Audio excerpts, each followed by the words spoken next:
पैसे की पगडंडी, आत्मखोज का सफर। आलोक के जीवन में एक ऐसा मोड़ आया था जब सब कुछ अस्त-व्यस्त लगने लगा था। मन अशांत था और भविष्य धुंधला। उसने एक ऑनलाइन फोरम पर अपनी समस्या रखी, जहां उसे एक अद्भुत और चौंकाने वाला सुझाव मिला: जागरूकता।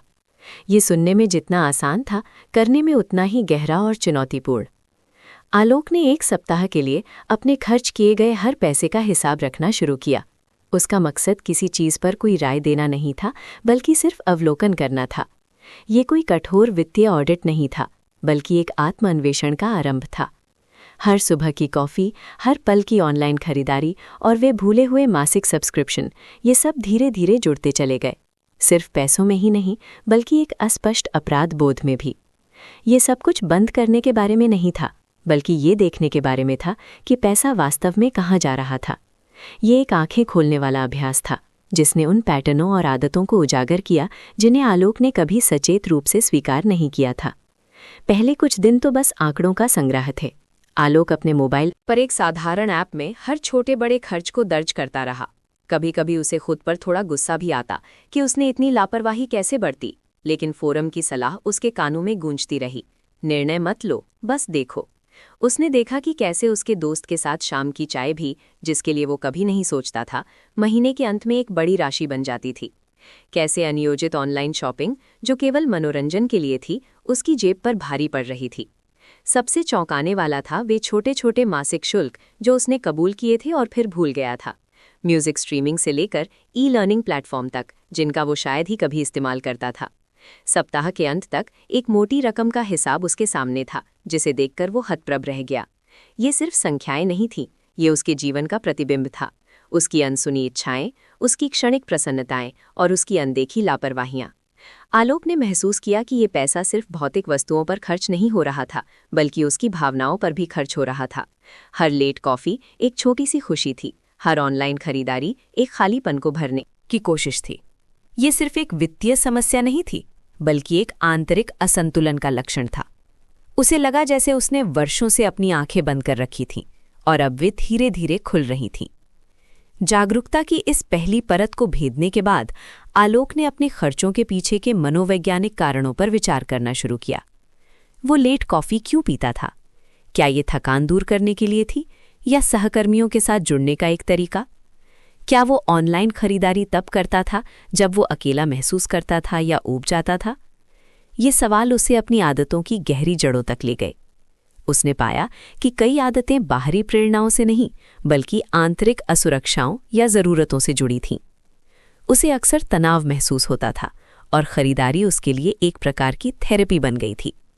ये एक अस्थायी राहत थी जो बाद में और अधिक अपराध बोध लेकर आती थी। आलोक ने धीरे धीरे उन भावनात्मक ट्रिगर्स को पहचानना शुरू किया जो उसे अनावश्यक खर्चों की ओर धकेलते थे। उसने डायरी लिखना शुरू किया, जिसमें वो न केवल अपने खर्चों को, बल्कि खर्च करते समय अपनी भावनाओं को भी दर्ज करता था। ये एक कठिन अभ्यास था, क्योंकि ये उसे अपनी कमजोरियों और छिपे हुए डर का सामना करने पर मजबूर कर रहा था। लेकिन उसने हार नहीं मानी। उसने ये भी देखा कि कैसे उसके आसपास के लोग विज्ञापनों और सोशल मीडिया के माध्यम से उसे लगातार अधिक खर्च करने के लिए प्रेरित कर रहे थे।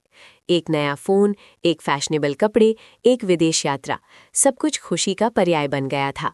आलोक ने इस जाल को समझना शुरू किया और उससे खुद को दूर रखने की कोशिश की। उसने अपने दोस्तों और परिवार को भी अपनी इस यात्रा के बारे में बताया। कुछ लोगों ने उसका मजाक उड़ाया, जबकि कुछ ने उसे समझा और समर्थन दिया। इस समर्थन ने आलोक को और मजबूत बनाया। उसने छोटे छोटे बदलाव करने शुरू किए। लेट कॉफ़ी की जगह घर से बनाई गई चाय ले ली। ऑनलाइन शॉपिंग के लिए एक वेटिंग पीरियड तय किया। किसी भी गैर ज़रूरी चीज़ को खरीदने से पहले 24 घंटे इंतज़ार करना। इन छोटे कदमों ने धीरे धीरे उसके खर्चों पर नियंत्रण स्थापित किया। लेकिन ये सिर्फ पैसे के बारे में नहीं था। पैसे पर नियंत्रण ने उसे अपने जीवन के अन्य क्षेत्रों में भी अनुशासन सिखाया। उसने अपने समय का बेहतर प्रबंधन करना शुरू किया, अपनी ऊर्जा को उन चीज़ों पर लगाना शुरू किया जो वास्तव में उसके लिए मायने रखती थीं। वो अपने स्वास्थ्य के प्रति अधिक सचेत हो गया और उसने व्यायाम करना शुरू किया। पैसे की जागरूकता ने उसे अपने मूल्यों को फिर से परिभाषित करने में मदद की।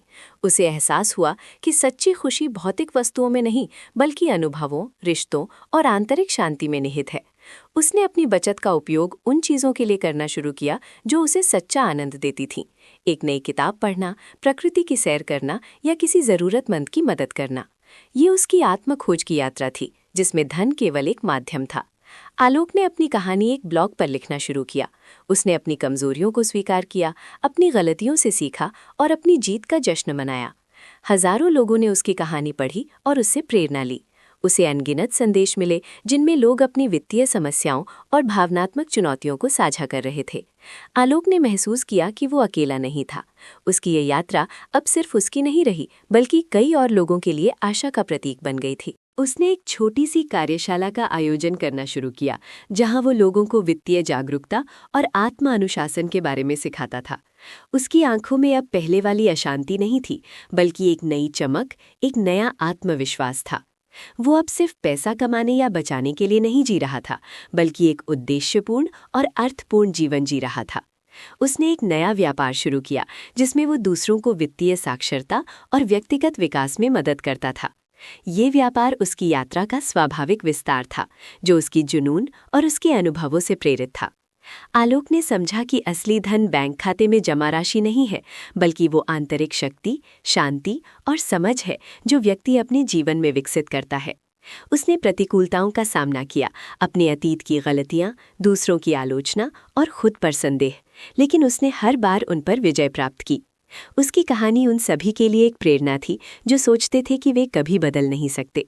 उसने दिखाया कि पहला कदम, जागरूकता, सबसे कठिन हो सकता है, लेकिन ये सबसे शक्तिशाली भी है, क्योंकि ये आत्मखोज और व्यक्तिगत विकास के एक विशाल पथ को खोलता है। सच्ची आत्म जागरूकता, विशेष रूप से धन के प्रति, केवल वित्तीय अनुशासन ही नहीं लाती, बल्कि व्यक्तिगत विकास, आंतरिक शक्ति और जीवन के वास्तविक मूल्यों की गहरी समझ की ओर भी ले जाती है। ये एक ऐसी यात्रा है जो हमें अपनी आदतों के पीछे के भावनात्मक कारणों को समझने और प्रतिकूलताओं को पार करते हुए एक उद्देश्यपूर्ण जीवन जीने में मदद करती है।